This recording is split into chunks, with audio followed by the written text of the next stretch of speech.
إن الحمد لله نحمده نستعينه نعوذ بالله من شرور أنفسنا ومن سيئات أعمالنا من يهدي الله فلا مضل له ومن يضلل فلا هادي له وأشهد أن لا إله إلا الله وحده لا شريك له وأشهد أن محمدا عبده ورسوله أما بعد فقد قال الله تعالى قرآن العليم والفرقان المجيد أعوذ بالله من الشيطان الرجيم بسم الله الرحمن الرحيم يا أيها الذين آمنوا اتقوا الله وقولوا قولا سديدا يصلح لكم أعمالكم ويغفر لكم ذنوبكم ومن يطع الله ورسوله فقد فاز فوزا عظيما. புகழ் அனைத்தும் ஏக இறைவனாகிய அல்லாஹ் ஒருவனுக்கு உரித்தாகட்டும். அவனுடைய சாந்தியும் சமாதானமும் நபிகள் நாயகம் ஸல்லல்லாஹு அலைஹி வஸல்லம் அவர்களின் மீதும் சத்திய சஹாபாக்கள் சஹாபிய பெண்மணிகள் நல்ல இமாம்கள் மற்றும் நம் அனைவரின் மீதும் என்றென்றும் இன்று நிலவற்றினார். அல்லாஹ்வுடைய படைப்புகளில் ஆகச் சிறந்தவனாக மனிதன் மாத்திரமே இருக்கிறான். அதற்கான காரணம் அவனுக்கு மாத்திரமே வழங்கப்பட்ட பகுத்து அறியக்கூடிய ஆறாவது அறிவு. அந்த அறிவுதான் ஒரு மனிதனை சிந்தனை வயப்பட செய்கிறது. அந்த அறிவுதான் ஒரு மனிதனை நன்மை தீமைகளை விளங்கி அதற்கேற்ப நடத்தவும் சொல்கிறது. அந்த அறிவுதான் வெட்க உணர்வை ஏற்று அசிங்கத்திலிருந்தும் மானக்கேட்டிலிருந்தும் விலகி இருக்க வேண்டும் என்ற வழியையும் காட்டுகிறது. அதே பகுத்தறிவுதான் ஒரு மனிதனை சுய மரியாதையுடனும் வாழச் செய்கிறது. மனிதர்களில் யாராக இருந்தாலும் சரிதான், சுய மரியாதையை விரும்பாதவர்கள் யாரும் இருக்க மாட்டார்கள். தன்னுடைய மானம் இழிவுக்கு உள்ளாக்கப்பட வேண்டும் என்பதை யாரேனும் விரும்புவார்களா? பிறர் தன்னுடைய மானத்திற்கு எதிராக பேசுவதை யாரும் ஏற்றுக்கொள்ள மாட்டார்கள். சிறு பிள்ளைகளிலிருந்து வயது முதிர்ந்த பெரியவர்கள் வரைக்குமே அனைவருமே தங்களுடைய வாழ்க்கையில் சுய மரியாதையுடனும் தன்மானத்துடனும் இருக்க வேண்டும் என்று நினைப்பார்கள். சிறு பிள்ளைகளை பார்த்து நாம அவமரியாதையாக பேசினா பதிலுக்கும் அவர்களும் பேசுவார். வாடா அப்படின்னா போடான்னு அவர்கள் பதில் சொல்வார்கள். இப்ப அவர்களும் விளங்கித்தான் இருக்கிறார்கள். யாரா இருந்தாலும் தங்களுக்கு மரியாதை வழங்கப்பட வேண்டும் என்பதை விளங்கி இருக்கிறதை நாம் பார்க்கிறோம். ஆனாலும் கூட சில தருணங்களில் மனிதர்களில் சிலர் அறிந்தோ அல்லது அறியாமலோ தங்களுடைய சுய மரியாதையை சில காரணங்களால் விட்டு விடுவதை நாம் பார்க்கிறோம். அதில் முதல் அம்சம் பொருளாதாரம். ஒரு மனிதனை எந்த நிலைக்கும் தள்ளக்கூடியது செல்வம் தான். அதனால தான் அல்லாஹ் செல்வத்தை பற்றி சொல்லும் பொழுது இன்னமா அம்வாலுக்கும் அவுலாதுக்கும் ஃபித்னா, உங்களுக்கு வழங்கப்பட்டிருக்கக்கூடிய பொருளாதாரம் பிள்ளைகள் சோதனை என்று அல்லாஹ் சொல்லுகிறான். சோதனையில் வெற்றி பெறுவது அவ்வளவு எளிதல்ல. இந்த பொருளாதாரத்தின் மூலமாக மனிதன் இழக்கக்கூடாத தன்னுடைய மானம் மரியாதையை மிக சாதாரணமாக இழப்பதை நாம் பார்க்கிறோம். இன்றைக்கு தன்னுடைய வாழ்க்கையில ஏதேனும் ஒரு இன்பத்தை அல்லது உலகியல் ஆசைகளை அடைய வேண்டும் என்றால் மனிதர்கள் என்ன நினைக்கிறாங்க? கையில இருக்கோ இல்லையோ யாரிடமாவது கடன் பெற்றாவது தங்களுடைய ஆசைகளை நிறைவேற்றிக் கொள்ள வேண்டும் என்று நினைக்கத்தானே மனிதர்களில் பெரும்பாலானவர்கள் செய்கிறார்கள். ஒரு வீடு கட்ட வேண்டும் என்றால் கொஞ்சம் கொஞ்சமாக சிறுக சிறுக சேமித்து எவ்வளவு தொகைக்கு நாம வீடு கட்டுகிறோமோ அது எல்லாம் சேர்ந்ததுக்கு பின்னாடி வீடு கட்டக்கூடியவர்கள் எத்தனை பேர்? என்னுடைய பொருளாதாரத்தில் என்னுடைய உழைப்பின் மூலமாக கிடைக்கக்கூடிய பொருளாதாரத்தை வைத்து நான் வீடு கட்டுவேன் என்று நினைப்பவர்களை விட 20-25 வயசுல நான் செட்டில் ஆகணும், கல்யாணத்துக்கு முன்னாடி எனக்கு வீடு இருக்கணும், வாகனம் இருக்கணும், என் பேங்க்ல அக்கௌண்ட் இருக்கணும் அப்படின்னா கடன் வாங்கித்தான் ஆகணும். மனிதர்கள் எப்படி இதை சமாளிக்கிறார்கள்னா, கடன் இல்லாம வாழ்க்கை எப்படி சாத்தியம்? கடன் வாங்கித்தான் வாழ முடியும். எல்லாரும் மாதிரி நம்மளும் வாழ வேண்டும் என்றால் வசதி படைத்தவர்களுக்கு பொருளாதாரம் இருக்கிறது, அதை கொண்டு தங்களுடைய வாழ்க்கையை அவர்கள் அமைத்துக் கொள்வார்கள். வசதி குறைவாக இருக்கக்கூடிய மிடில் கிளாஸ் நம்மளை மாதிரி மக்கள் எல்லாம் கடன் வாங்காம எப்படி சாத்தியம் என்று என்ன பண்றாங்க? மனிதர்களில் நினைக்கிறார்களே தவிர வாங்குனா வாங்கினதுதான் என்ற நினைப்பு மனிதர்களில் பெரும்பாலானவர்களுக்கு இல்லை. எப்பொழுதுமே எதை முன்னிட்டு வாங்கினாலும் சரிதான். இன்னைக்கு பொருளாதாரத்தை இந்த கடனை, வண்டி வாங்கணும்னா கடன் வாங்கித்தான் வாங்குறாங்க, வீடு கட்டணும்னா வாங்கத்தான் செய்யறாங்க, கல்வி கூடங்களுக்கு நம்ம செல்லுனா கூட என்னது கடன் வாங்கி செல்லக்கூடிய நிலை இருக்கிறது. திருமணம் முடிக்க வேண்டும் என்றாலும் சரி, ஆணாக இருந்தாலும் பெண்ணாக இருந்தாலும் கடன் வாங்கிதான் திருமணம் முடிக்க வேண்டும். ஒரு நாள் கொண்டாட்டம் என்றாலும் பண்டிகை என்றாலும் கூட ஊர் மெச்சுற அளவுக்கு நாம கொண்டாடணும் என்ற அடிப்படையிலே கடன் வாங்கக்கூடிய மக்கள் அதிகம். என்ன நினைக்கிறாங்கன்னா, 4 பேருக்கு முன்னாடி, என்னுடைய உறவுகளுக்கு முன்னாடி, என்னுடைய நண்பர்களுக்கு முன்னாடி, என் ஊருக்கு முன்னாடி நான் நிறைய காட்டணும், என்னுடைய பெருமையை மக்கள் அறியணும் என்று நினைத்து அடுத்தவரிடத்தில் கடன் வாங்கி அதை ஈடுகட்டுவதை நாம பார்க்கிறோம். அது வங்கியில வாங்கினாலும் சரிதான், தனியார் நிறுவனத்தில் வாங்கினாலும் சரிதான், நமக்கு தெரிந்த அல்லது தெரியாத மனிதர்களும் வட்டியாகவோ அல்லது வட்டி இல்லாத கடனாக வாங்கினாலும் சரிதான், வாங்கியதுதான். நபிகள் நாயகம் ஸல்லல்லாஹு அலைஹி வஸல்லம் அவர்கள் எல்லா தருணத்திலும் தன் சமூகத்தை சார்ந்த மக்கள் சுய மரியாதையுடன் தன்மானத்துடன் வாழ வேண்டும் என்பதை விரும்பினார். அதனால தான் நிறைய அறிவுரைகளை நபிகள் நாயகம் ஸல்லல்லாஹு அலைஹி வஸல்லம் அவர்கள் சொன்னார்கள். எந்த அளவுக்கு சொன்னார்கள் என்றால், நபிகள் நாயகம் ஸல்லல்லாஹு அலைஹி வஸல்லம் அழகா சொன்னார்கள், அல் எதுல் ஒல்லியா ஹைரு மினல் எது சுஃப்லா, உயர்ந்த கை தாழ்ந்த கையை விட சிறந்தது என்று நபிகள் நாயகம் ஸல்லல்லாஹு அலைஹி வஸல்லம் சொன்னார்கள். உயர்ந்த கைனா கொடுக்கிற கை, தாழ்ந்த கைனா வாங்குற கை. ஒருத்தட்ட போய் நம்ம வாங்குறோம்னா கை தாழ்ந்துதான் இருக்கும், ஒருத்தருக்கு நாம கொடுக்கிறோம் என்றால் கை உயர்ந்துதான் இருக்கும். அப்போ உயர்ந்த கைதான், கொடுக்கிற கைதான் வாங்குற கையை விட சிறந்ததுங்கிறாங்க. அப்ப சிறந்த இடத்துல தானே மனிதர்கள் இருக்கணும். ஏன் நபிகள் நாயகம் ஸல்லல்லாஹு அலைஹி வஸல்லம் அப்படி சொல்றாங்க? கடன் நீ வாங்கினேனா அல்லது தர்மம் என்று நீங்கள் வாங்கினீர்கள் என்றால் நீங்கள் அந்த மனிதர்களால் இழிவான மனிதராகத்தான் கருதப்படுவீர்கள். நாம பணக்காரராக இருந்து வாங்கினாலும் சரிதான், ஏழையாக இருந்து வாங்கினாலும் சரிதான், அல்லது நடுத்தர மக்களாக இருந்து வாங்கினாலும் சரிதான், வாங்கினவர் அப்படித்தான் நினைப்பார். ஏன்ட்டா வாங்கினார், என்னிடம் பொருளாதாரம் அவர் கேட்கிறார். அவர் கேட்கிறாருன்னா என்ன, என்னை விட ஆள் மட்டும் தான், எனக்கு கீழே இருக்கிற ஆள் தான் அப்படின்னு அவர் என்ன பண்ணுவாரு, நினைக்கத்தானே செய்வாரு. 4 நபருடன் சொல்லத்தானே செய்வார். சில தருணங்களில் நாம் வாங்கக்கூடிய கடன் யாருக்கும் தெரியக்கூடாது என்று நமக்கு நெருக்கமானவுடன் நாம் வாங்குவோம். ஆனால் நம்முடைய காதுக்கு அது வரும், வாங்கினீங்களாம்ல அப்படின்னு வரும். அவர் ஒருத்தர் சொல்லுவார், இன்னொருத்தர் போவார். யாருக்கு தெரியக்கூடாது என்று நினைத்தோமோ ஒட்டுமொத்த ஊருக்கு தெரிஞ்சிடும். மற்றவர்கள் முன்னால் நிற்கும் பொழுது தலை குனிந்தவர்களாக நிற்கக்கூடிய சூழல் ஏற்படும். எத்தனை ஆண்டுகள் ஆனாலும் சரிதான், நீ அன்னைக்கு என்கிட்ட வாங்கினதானே அப்படின்னு சொல்லத்தானே செய்வாங்க. நீ வாங்கிய ஆள்தான் என்றது கொடுத்தவர் எப்பொழுதும் என்னது சொல்லத்தான் செய்வார் என்று சொல்லும் பொழுது இதை வைத்து எல்லாம் நம்முடைய சுய மரியாதை இழந்து மனிதர்களுக்கு முன்னால் காட்ட வேண்டிய அவசியம் இல்லை. என்னிடத்தில் என்ன இருக்குதோ அது போதுமானது. நபிகள் நாயகம் ஸல்லல்லாஹு அலைஹி வஸல்லம் ஹக்கீம் பின் ஹிசாம் ரலியல்லாஹு அன்ஹு அவர்கள் பொருளாதாரம் கேட்கிறாங்க, தர்மம் தான் கேட்கிறாங்க. ரசூலுல்லாஹ் கொடுத்துறாங்க. 2ஆம் தடவையும் கேட்கிறார். நபிகள் நாயகம் ஸல்லல்லாஹு அலைஹி வஸல்லம் திரும்பவும் கொடுக்குறாங்க. 3ஆம் தடவையும் கேட்கிறாங்க. நபிகள் நாயகம் ஸல்லல்லாஹு அலைஹி வஸல்லம் அவர்கள் 3வது முறையும் அந்த தோழருக்கு கொடுத்து விட்டு சொன்னார்கள், ஹக்கீமே, இந்த செல்வம் என்பது பசுமையானது, இனிமையானது, மனசு நிறையாது. அப்படி பசுமையை பார்த்தா எப்படி அப்படியே நிப்போமோ அதை ரசிப்போமோ அது மாதிரி இந்த காசு பண விஷயத்துல மனசு நிறையாது. நம்ம வேணும் சொல்லிக்கிட்டே இருப்போம். யார் அல்லாஹ்வுக்கு தரக்கூடிய பொருளாதாரத்தை போதும்னு நினைக்கிறாரோ அல்லாஹ் அவருக்கு பறக்கச் செய்யும். என்னுடைய வருமானம் இதுதான், இதை நான் பொருந்தி கொண்டேன் என்று நாம நினைக்கிறோம் என்றால் அல்லாஹ் நாடினால் என்னது அவரை மிகப்பெரிய செல்வந்தராக ஆக்குவான். யார் அல்லாஹ் கொடுத்ததை போதுமானதா ஆக்கல, பேராசையோடு இருக்கிறாரோ, இன்னும் வேணும் இன்னும் பத்தாது நினைக்கிறாரோ அவர் உண்டும் வயிறு நிரம்பாதவரை போல இருப்பார். சாப்பிட்டு என்னது சாப்பிட்டா வயிறு நிரம்பணும்ல, சாப்பிட்டுக்கிட்டே இருக்கிறார், வயிறு நிரம்பல. அது மாதிரி இவர் வாங்கிட்டே இருப்பார், தேவை வந்துகிட்டே இருக்கும். நீங்க நல்லா பாருங்க, ஒரு முறை கடன் வாங்கினவரு தன்னுடைய வாழ்க்கையில தன் மரணம் வரைக்கும் வாங்கிட்டே தான் இருப்பார். அதுல இருந்து விடுபடவே முடியாது. ஒன்னு அடைக்க இன்னொன்னு அடைக்க இன்னொன்னு என்னது ஒவ்வொன்றுக்கும் போகத்தானே செய்யும். எல்லாவற்றுக்கும் என்னது கடன் வாங்குறத பாக்குறோம். ஒரு வீடு கட்டுவதாக இருந்தால் கூட நான் சேர்த்து வைத்து ஒரு வீடை வாங்கினா அது எனக்கு நன்மை.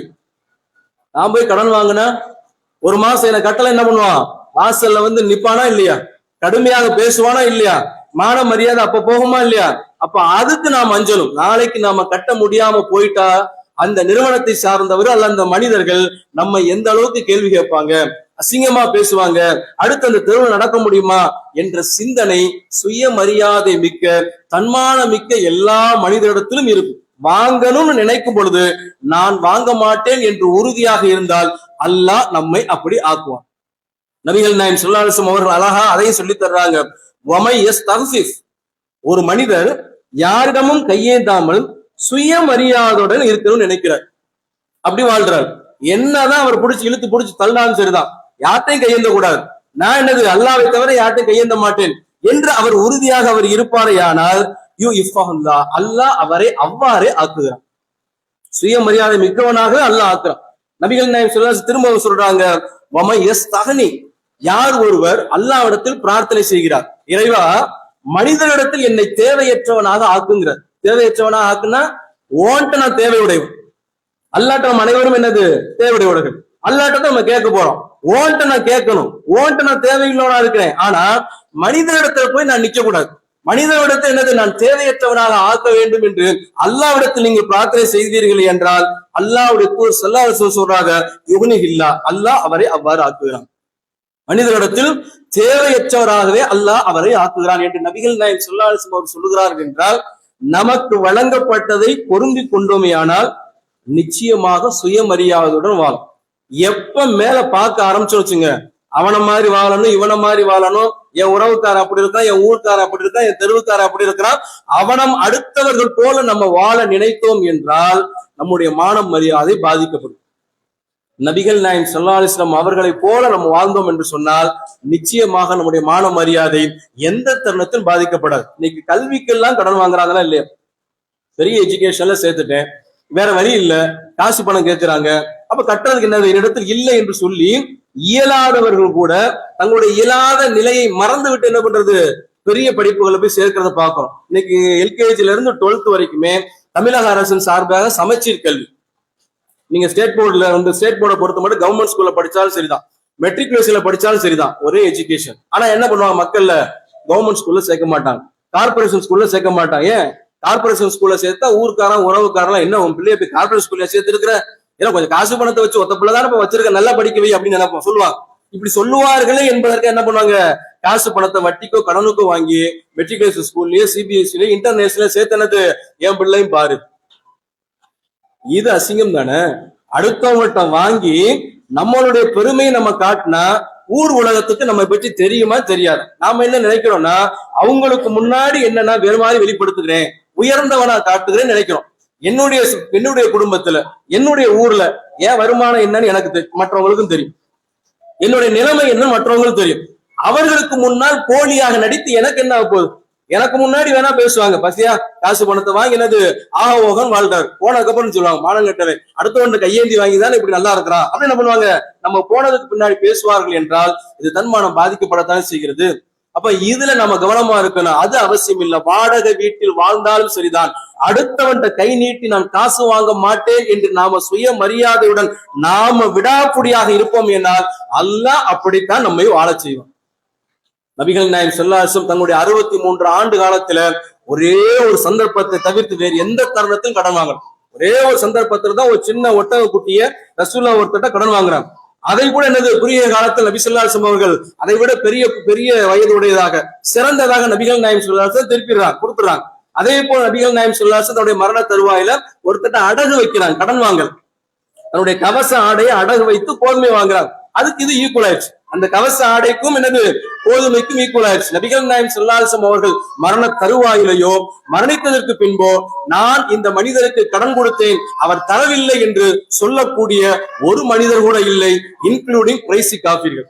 நபிகள் நாயகம் ஸல்லல்லாஹு அலைஹி வஸல்லம் அவர்களை மஜ்னூன் என்று அழைத்தார்களா இல்லையா, வைத்தியம்னு சொன்னார்களா இல்லையா, சூனியக்காரர் என்று சொன்னார்களா இல்லையா, ஜோசியக்காரர் என்று சொன்னார்களா இல்லையா, இவர் வித்தியாசமா பொய்யாக சொல்லுகிறார் என்று அவர்கள் மீது குற்றம் சுமத்தினார்களா இல்லையா. ஆனால் எந்த குறைஷி காபிராவது நபி ஸல்லல்லாஹு அலைஹி வஸல்லம் அவர்கள் என்னிடம் பொருளாதாரம் வாங்கினார் அதை கொடுக்கவில்லை என்று சொன்னார்களா, சொல்ல முடிந்ததா? அப்ப நபிகள் நாயகம் ஸல்லல்லாஹு அலைஹி வஸல்லம் அவர்கள் கண்ணியமாக தன்னுடைய வாழ்க்கையை வாழ்ந்தார்கள்னா அதான் முக்கியம். ஏன் அப்படின்னா, வாங்கிட்டோம்னா நாக்குல பல்லு போடுற மாதிரி என்னது ரொம்ப சர்வ சாதாரணமாக மனிதர்கள் என்னது இலகுவாக எளிதாக ஒருத்தரை பற்றி சொல்லிவிடுவார்கள். அப்ப கல்வியாக இருக்கட்டுமே நம்முடைய தகுதிக்கு தகுந்தார் போல, எனக்கு பொருளாதாரம் கம்மியா கார்பரேஷன் ஸ்கூல்லயோ கவர்மெண்ட் ஸ்கூல்லயோ நான் படிக்க வைப்பேன்.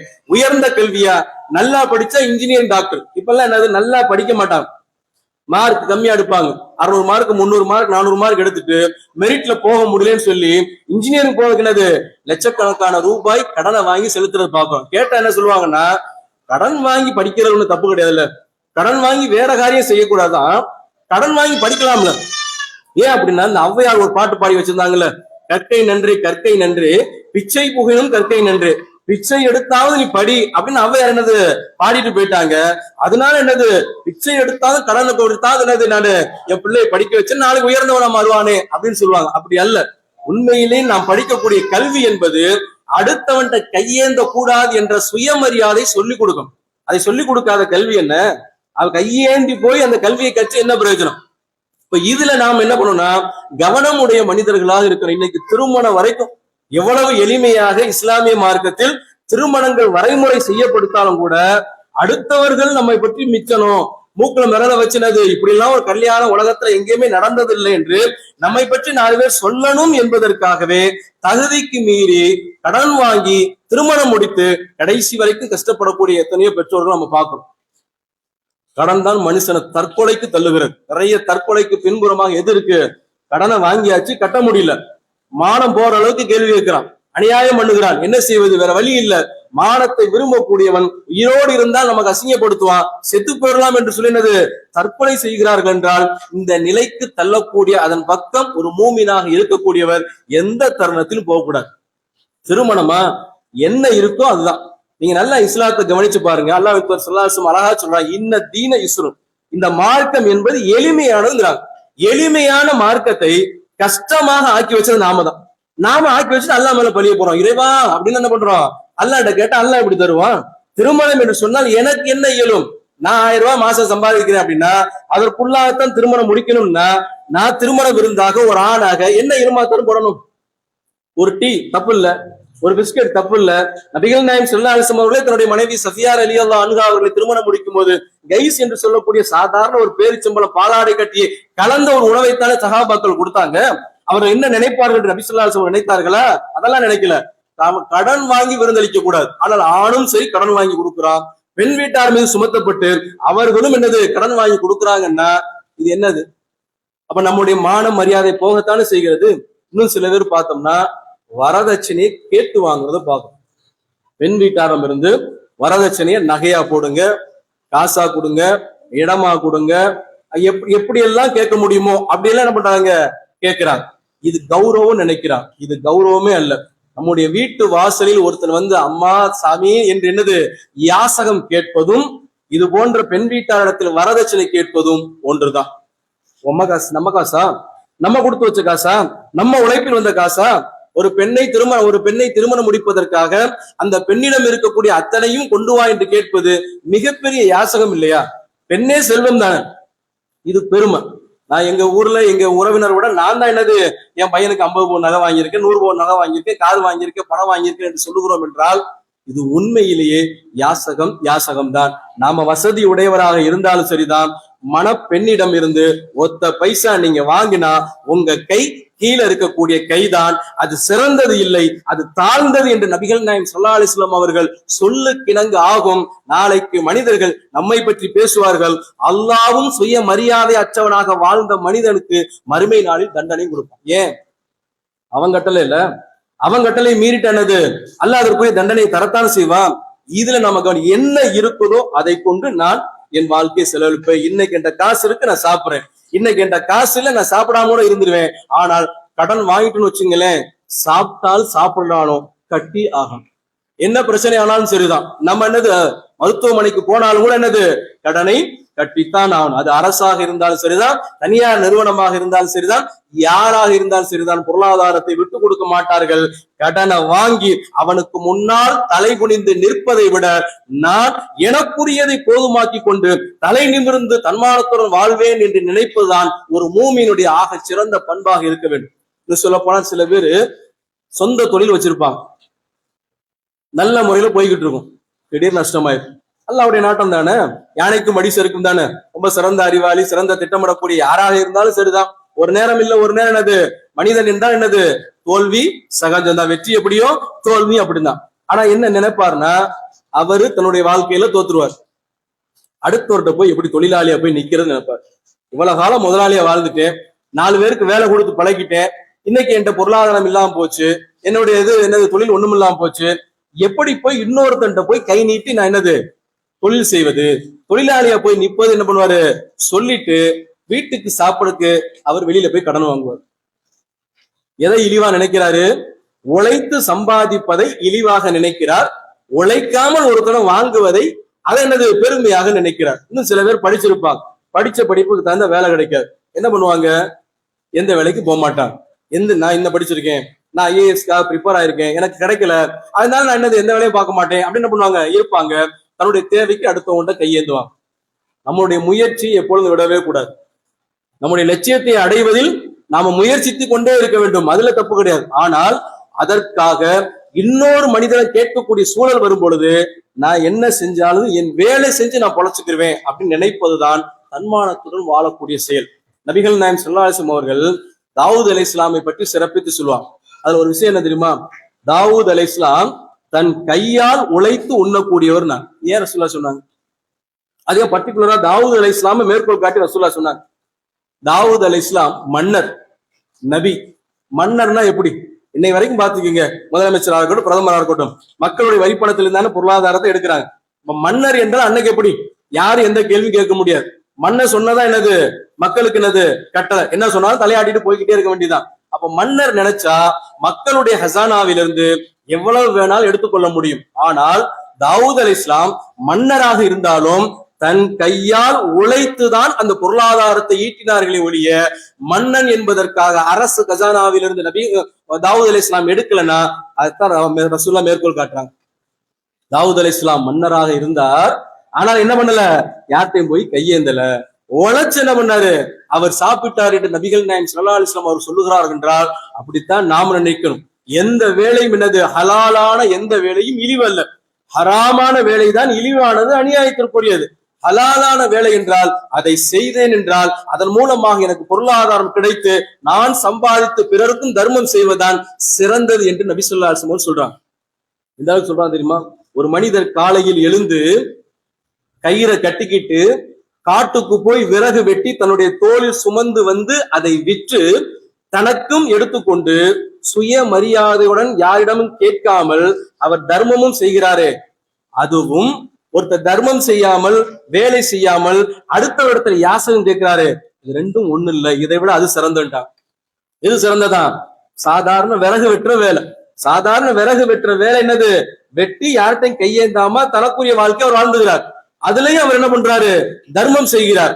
அதுதான் யாசகம் கேட்பதை விட சிறந்தது என்று நபிகள் நாயகம் ஸல்லல்லாஹு அலைஹி வஸல்லம் அவர் சொல்லுகிறார் என்றால் ரசூலுல்லாஹ் என்ன கவனிக்கிறாங்கன்னா, எந்த தருணத்திலும் அடுத்தவனுக்கு முன்னால் தன்னுடைய மானம் மரியாதை போகக்கூடிய அளவுக்கு நாம் வாழ்ந்து விடக்கூடாது என்பதை நபி ஸல்லல்லாஹு அலைஹி வஸல்லம் அழுத்தமா சொல்றாங்க. ஏன்னா ஒரு தடவை அப்படி நிகழ்ந்ததுன்னா கடைசி வரைக்கும் பேச்சு அப்படிதான் போகும்.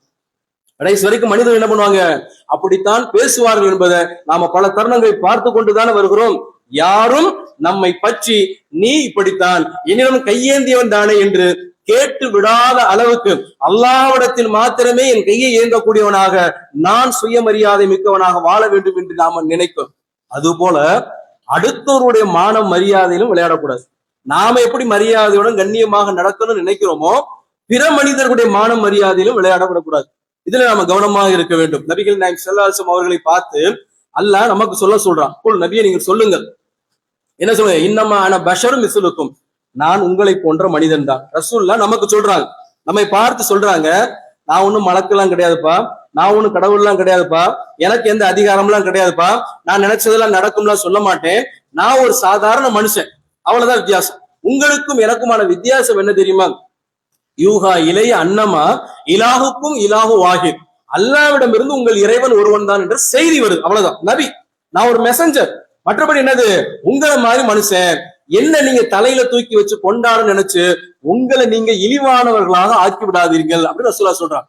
அதான் நபிகள் நாயகம் ஸல்லல்லாஹு அலைஹி வஸல்லம் அவர்கள் இந்த வசனத்தின் மூலமாக சொல்லக்கூடிய செய்தி என்ன? ஒருத்தரை எப்ப அளவுக்கு மீறி புகழ்ந்து கொண்டாடுகிறோமோ அதன் பொருள் என்னன்னா, நான் உன்னை விட கீழ்னு அர்த்தம். அதான் அர்த்தம். அப்ப நபி ஸல்லல்லாஹு அலைஹி வஸல்லம் அதை விரும்பல. ரசூலுல்லாஹ் மக்களுக்கு மத்தியில ஈக்குவாலிட்டி பாக்குறாங்க. தானாக இருந்தாலும் தன்னை சார்ந்த சமூகமாக இருந்தாலும் அவர்கள் ஈக்குவல்ங்கிறாங்க. உலக வரலாற்றிலேயே தனக்கீழ் பாடம் படித்த மனிதர்களை தொண்டர்கள் என்று அழைக்காம தோழர்கள் என்று அழைத்தவர் முதலில் நபி ஸல்லல்லாஹு அலைஹி வஸல்லம். அப்புறம் சீடர் தானே சொல்லுவாங்க. அவர் குரு, இவர் சீடர், ஆசிரியர், தொண்டர். இன்னைக்கு வரைக்கும் அந்த நிகழ்வு தொடரத்தானே செய்து. ஆனா நபிகள் நாயகத்துடைய தோழர் யார்? சின்ன பிள்ளை அனசும் என்னது தோழர் தான். ரசூலுல்லாவுடைய பெரியவரும் வயதில் மூத்தவர், அவரும் தோழர் தான். ரசூலுல்லாஹ்க்கு ஈக்குவலான வயசு, எல்லாரும் தோழர் தானா? நபிகள் நாயகம் ஸல்லல்லாஹு அலைஹி வஸல்லம் தன்னை போல சக மனிதர்கள் நினைக்கிறார்கள் என்றால் அப்படிதான் நடக்கணுங்கிறாங்க. நபிகள் நாயகம் ஸல்லல்லாஹு அலைஹி வஸல்லம் அவர்களை பற்றி அனஸ் ரலியல்லாஹு அன்ஹு அவர்கள் சொல்லுகிறார்கள், அல்லாஹ்வின் தூதர் ஸல்லல்லாஹு அலைஹி வஸல்லம் அவர்கள் இருக்கக்கூடிய, நாங்க உட்கார்ந்திருப்போம் சபையில, நபிகள் நாயகம் ஸல்லல்லாஹு அலைஹி வஸல்லம் அவர்கள் வருவார்கள், நாங்கள் அவர்களுக்காக எழுந்திருக்க மாட்டோம். ஏன் தெரியுமா? அப்படி எழுந்திருப்பதை ரசூலுல்லாஹ் தடை செஞ்சாங்க, அதை விரும்பவும் மாட்டார்கள். மனுஷன் விரும்புவான்ல, ஒரு சாதாரண ஒரு பதவி வந்துருச்சு, என்னது நம்ம வர்றோம்னா நம்மளை பார்த்து என்ன பண்ணணும், சலாம் போடணும் அப்படின்னு. என்னது, என்னை விட நீ கீழு, அதான அர்த்தம். அவனை மதிக்க கூடாது, அவனை மட்டும் நினைக்கக்கூடிய பொருள் என்னது, அதில் வந்து விடுகிறதை பார்க்கிறோம். இன்றைக்கு பள்ளிக்கூடத்தில் கூட ஆசிரியர் வந்தா மாணவர்கள் எந்திரிச்சு என்ன பண்ணுவாங்க, சலாம் போடுறதை நம்ம பார்க்கிறோம். ஒரு சக அதிகாரிக்கு என்னது, இன்னொரு அதிகாரி என்னது காவல்துறையில சலாம் போடுறதை பார்க்கிறோம். நீதிமன்றத்துல நீதிபதி உட்கார்ந்து வருவாரு, உட்கார்ந்து இருக்க மக்கள் எல்லாம் எந்திரிப்பாங்க. அவர் யார், கடவுளா? மனிதன் மனுஷன் தாங்க. மனிதன் எப்பொழுதும் என்னது, பலவீனத்திற்கு சொந்தமான மனிதர்கள் அனைவருமே சமம்தான். ஒருவரை விட ஒருவர் சிறந்தவரும் கிடையாது, தாழ்ந்தவரும் கிடையாது என்பதுதான் நமக்கு இஸ்லாம் சொல்லக்கூடிய அற்புதமான அழகான தன்மான மிக்க அறிவுரை என்று சொல்லும் பொழுது, இது மாதிரி அடுத்தவர்கள் விஷயத்தை நம்ம என்ன பண்ணக்கூடாது, அவனை நான் மட்டும்னு நினைச்சிடக்கூடாது. ஏன்னா சில பேர் உதவி செய்வாங்க, காசு பணத்தை என்ன பண்ணுவாங்க, கஷ்டப்படுறான் அப்படி என்ன பண்ணுவாங்க, கேட்கும் போது கொடுப்பாங்க, அல்லது கேட்காமலும் சில பேர் கொடுப்பாங்க. மார்க்கத்தை பொறுத்த மட்டும் இல்ல, கேட்பதை இஸ்லாம் வன்மையாக கண்டிக்கிறது, ஆனால் கேட்டால் கொடுப்பதை இஸ்லாம் அதிகமாக ஆதரிக்கிறது. நீ கொடுப்பது என்னது, இஸ்லாம் ஒரு கடமையாகவே நமக்கு சொல்லி தருகிறது. அப்படி நீங்க கொடுத்துட்டா கொடுத்த விஷயத்தை சொல்லி காட்டக்கூடாது. மனிதர்கள் பலரிடம் இருக்கக்கூடிய தவறு என்ன தெரியுமா, நான் கொடுத்தேன் ஊரெல்லாம் தம்பட்டம் அடிச்சு சொல்றது. என்ன நன்மை இருக்கு? எதுக்காக கொடுக்கிறோம்? பெருமைக்காக கொடுக்கிறோம். அல்லாஹ் ரொம்ப கண்டிச்சு சொல்லுகிறான், யா அய்யுஹல்லதீன ஆமனு, நம்பிக்கை கொண்டவர்களே, வலா துபுத்திலு சதகாத்துக்கும் பில் மன்னி வல் வதா, நீங்கள் உங்களுடைய தர்மங்களை சொல்லி காட்டினீர்கள் என்றால் அதை தொல்லைப்படுத்துவதன் மூலமாக உங்களுக்கு அது பால்படுத்தப்படும் நல்லா சொல்றோம். அப்புறம் என்ன அர்த்தம், தர்மம் செஞ்சும் பிரயோஜனம் இல்லைன்னு அர்த்தம். ₹1,00,000 ஒருத்தர் தர்மம் செஞ்சுட்டு நாளைக்கு என்னது, அந்த போறானே அவனுக்கு நான் தான் கொடுத்தேன் என்று இன்னொருத்தர் சொன்னோன்னு வச்சுங்களேன், அந்த மனிதர் அதை விரும்ப மாட்டார் தானே, அதை கண்ணிய குறைவாக நினைப்பார் தானே. அல்லாஹ் அதை அறிந்து கொண்டு என்ன சொல்றான், நீ கொடுத்த தர்மத்தை தர்மமாக ஏற்றுக்கொள்ள மாட்டேங்க. செஞ்சு எவ்வளவு பிரயோஜனமா போச்சு பாத்தீங்களா? எவ்வளவு கஷ்டப்பட்டு உழைத்து பொருளீட்டி அந்த பொருளாதாரத்தை தேவையில்லாம வீண்வரை செய்யாம பத்திரமா பாதுகாத்து தேவைப்படக்கூடிய மனிதர்களுக்கு தேவையான நேரத்தில் ஒருத்தர் உதவி செஞ்சுட்டு அவர் சொல்லி காட்டுவதன் மூலமாக அந்த நன்மையும் அவர் இழந்து விடுகிறார். அப்படி எந்த தருணத்திலும் சொல்லிவிடக்கூடாது.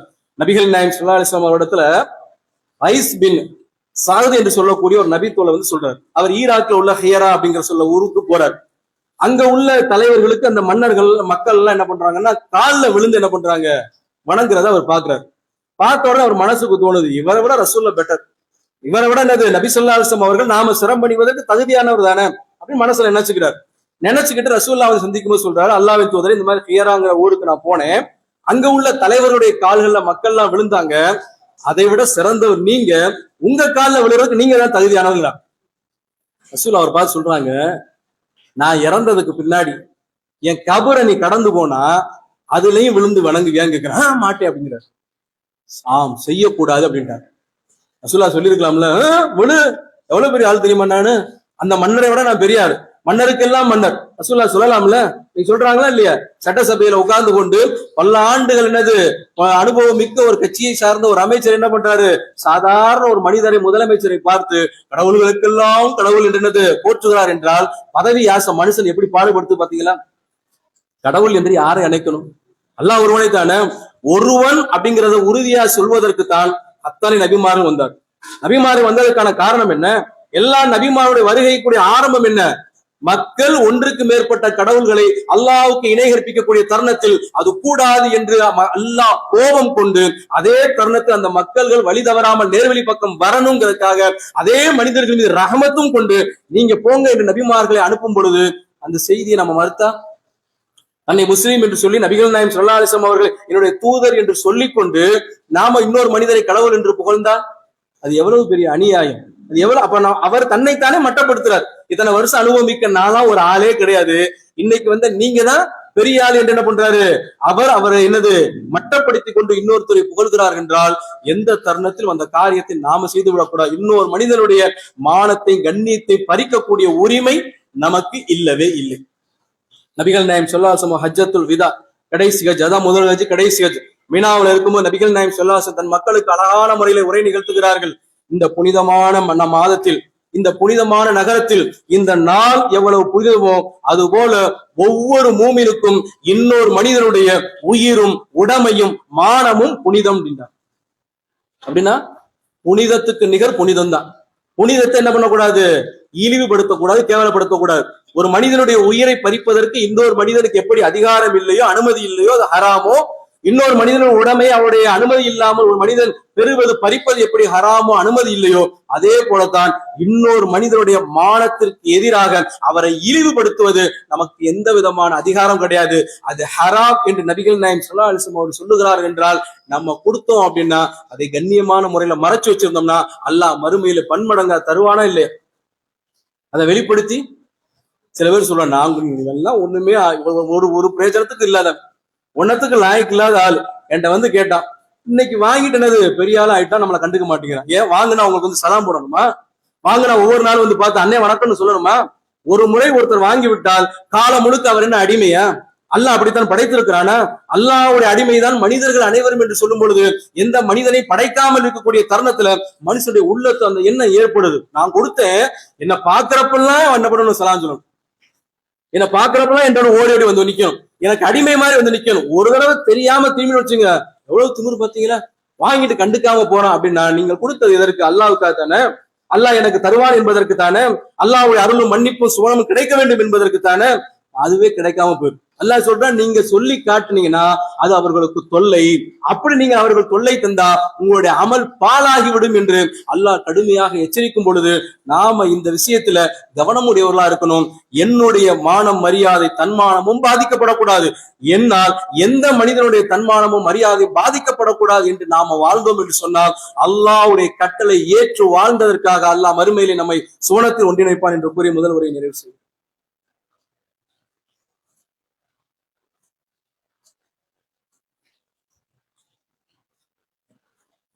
அல்ஹம்துலில்லாஹ். நபிகள் நாயம் ஸல்லல்லாஹு அலைஹி வஸல்லம் அவர்கள் இதனால் ஒரு துவாவை நமக்கு கற்றுத் தருகிறார். அழகான ஒரு துவா, முஸ்லிம்ல வரக்கூடிய ஒரு துவா. அல்லாஹும்ம இன்னி அஸ்அலுக்கல் ஹுதா வத்துகா வல் அஃபாஃப வல் கினா. இறைவா, உன்னிடம் நான் நேர் வழியையும் இறை அச்சத்தையும் சுய மரியாதையும் போதுமான செல்வத்தையும் கேட்கிறேன். ரெண்டுக்குமான துவா, இம்மை மறுமைக்கான துவா. இறையச்சம் நேர்வழி மறுமைக்கு நம்ம கொண்டு போய் சேர்க்கக்கூடிய விஷயம். இந்த உலகத்துல கண்ணியமா வாழ்வதற்கு போதுமான செல்வம். எப்படி ரசூலுல்லாஹ் கேட்கல, பேராசைப்பட்டு அள்ளி அள்ளி கூடலாம் கேட்கல. யார்கிட்டையும் போய் நிக்காத அளவுக்கு எனக்கு போதுமான செல்வம் இருந்தா போதும். எதற்கும் சரி, எந்த ஒரு தருணத்திலும் சரி, எந்த மனிதரிடத்திலும் போய் நாம் போய் தலை குனிந்து கையேந்தி விடக்கூடாது.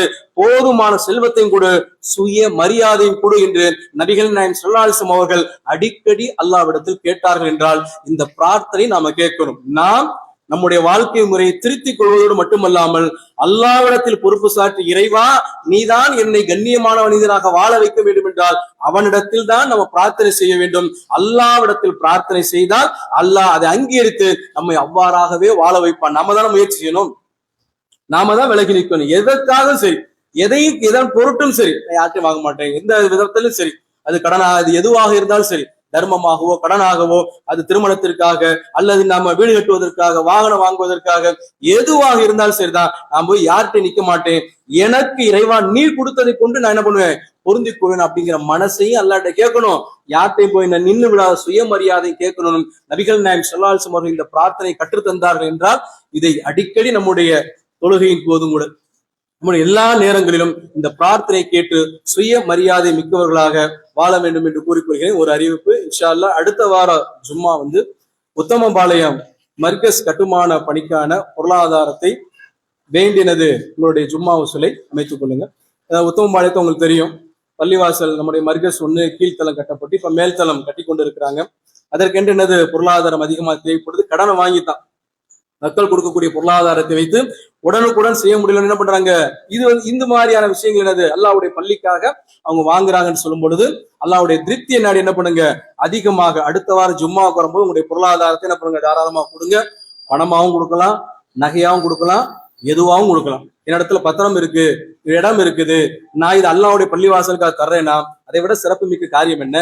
இங்க நீங்க இடத்தை பத்திரப்பதிவு செய்வதை விட மறுமையில் அல்லாஹ்விடத்தில் சுவனத்திற்காக பத்திரப்பதிவு செய்கிறீர்கள் என்றது பொருள்.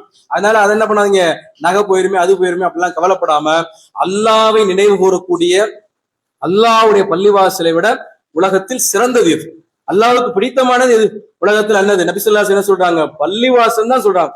அல்லாஹ்வுக்கு வெறுப்பிற்குரிய கடை வீதி அல்லாஹ்வுடைய நினைவை மழுங்கடிக்க செய்யும். பள்ளிவாசலோ இறை அச்சத்தையும் அல்லாஹ்வுடைய நினைவும் தரும் சொல்லும் பொழுது நாம மரணிச்சிருவோம். நாளை கியாமத்துல போய் நின்னோம்னா மூட்டை மூட்டையாக ஒரே ஒரு தடவை செஞ்ச அமல்கள் பல்கி பெருகி இருக்கும். ஒரு செங்கல் காசு கொடுத்திருப்போம். ஒரு மனிதர் அதுல தொழுதுவாரா? எத்தனை மனிதர் தொழுவாரு? எத்தனை ஆண்டுகள் தொழுவாரு? என்னைக்கு உலக அழியும்? அந்த பள்ளிவாசல் இருக்கக்கூடிய காலம் வரைக்கும் அந்த தொழக்கூடிய அத்தனை நபர்களுடைய நன்மையும் கிடைக்கும். அங்க என்னெல்லாம் நலவுகள் நன்மைகள் செய்யப்படுகிறதோ அது எல்லாம் கிடைக்கும்னா அதை நம்ம மனசுல கொண்டு அல்லாஹ் மறுமையில பன்மடங்காக தருவான் என்ற அடிப்படையில் நாம தரணும். அல்லாஹ் திருமறை குர்ஆனில் மூமின்களை பண்பை சொல்லும் பொழுது அல்லதீன யுமினூன பில் கைபி வ யுகீமூன ஸலாத்த வ மிம்மா ரஸக்னாஹும், அவர்கள் மறைவானதை நம்புவார்கள், தொழுகையை சரியான முறையில் நிலைநாட்டுவார்கள், அல்லாஹ் வழங்கியதிலிருந்து நல்வழியை செலவிடுவார்கள் என்று நம்மை பற்றிய ஒரு இலக்கணத்தை அல்லாஹ் சொல்லுகிறான் என்றால் அந்த இலக்கணத்திற்குரியவர்களாக அல்லாஹ்வுடைய திருப்பொருத்தத்தை நாடியவர்களாக அடுத்த வாரம் வரும் பொழுது தாராளமாக பொருளுதவி செய்யக்கூடிய அடிப்படையிலே வருமாறு கேட்டுக்கொண்டு இந்த இரண்டாம் முறை நிறைவு செய்கிறேன். வாஹிர் தௌவான் அல்ஹம்துலில்லாஹி ரப்பில் ஆலமீன். அஸ்ஸலாமு அலைக்கும்.